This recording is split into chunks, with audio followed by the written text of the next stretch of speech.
मेरी जर्नी कुछ ऐसी रही है कि मेरे दोनों पेरेंट्स दिल्ली पुलिस में थे और उन्होंने बचपन से ही मुझे एक लक्ष्य दे दिया था कि इंडियन एडमिनिस्ट्रेटिव सर्विसेज एक ऐसी सर्विस है जिसमें आप इस देश की सेवा कर सकते हैं, समाज में एक सकारात्मक परिवर्तन ला सकते हैं।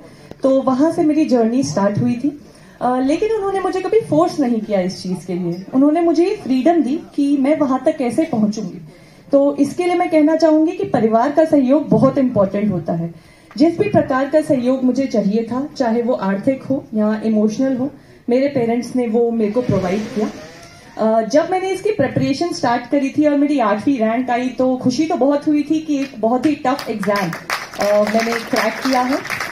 लेकिन ये कितनी बड़ी उपलब्धि है वो आज मुझे रियलाइज हो रहा है। ऐसे प्रोत्साहन समारोह में जाके अपने अनुभवी लोगों से उनके एक्सपीरियंसेस सुन के तब मुझे एहसास हो रहा है कि ये एक ऐसी सर्विस है जो आपको बहुत अपॉर्चुनिटी और रिसोर्सेज प्रोवाइड करती है, जहां से आप समाज में रहकर समाज की दिक्कतों को सुधार कर सकते हैं, उसमें एक सकारात्मक परिवर्तन ला सकते हैं।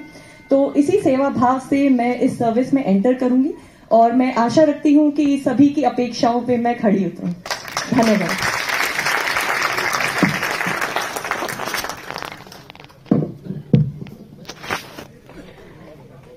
सिखा देते हैं जो अक्सर किसी भी स्कूल में कॉलेज में नहीं सिखाया जाता है। तो मुझे लगता है कि वो क्योंकि गिरना पड़ना जिंदगी का हिस्सा होता है। हमने कई सारे मूवीज देखे हैं, स्पेशली जैसे जो दंगल मूवी थी, जिससे आप सब लोग डायरेक्टली लिंक भी करते हैं क्योंकि आप अधिकतर उस एरिया से आते हैं जहां पे पहलवानी ज्यादा होती है। तो दंगल के अंदर या कुश्ती के अंदर हमें कहा जाता है कि जब तक हम वापस उठने की हिम्मत कर रहे हैं तब तक हम रेस में हैं।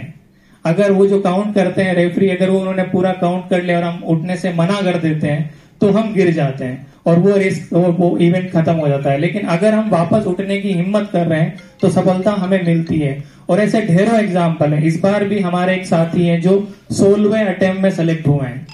तो मायना ये नहीं रखता है कि आप पहुंचते कब हो, मायना ये रखता है कि आप अगर आपके अंदर है। क्योंकि जैसा हमारे एक साथी ने पहले भी कहा था कि सिविल सर्विसेज एकमात्र जॉब नहीं है देश की सेवा करने के लिए भी और खुद के कैरियर के लिए भी।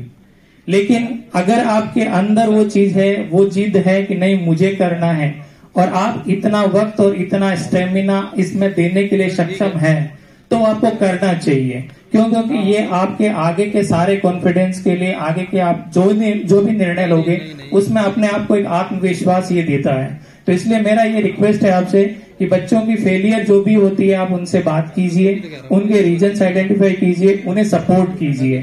तो वो हो सकता है उनके अंदर एक डबल एनर्जी आएगी। गलतियां आजकल बहुत सारे रिसोर्सेज अवेलेबल है यूट्यूब पे, ऑलमोस्ट सारे टॉपर्स के वीडियोस अवेलेबल हैं जो उन्होंने अपनी यात्रा को बताया है। तो तरीके हैं जहां अपनी गलतियों को हम सुधार सकते हैं। तो ये एक चीज कीजिए। दूसरा, जब भी मेरा इस प्रकार का कोई भी संवाद होता है तो मैं एक काइंड ऑफ मिशन बना लिया है मैंने इस चीज को कि मैं एक मुद्दे पे हमेशा चर्चा करता हूं और वो है ये।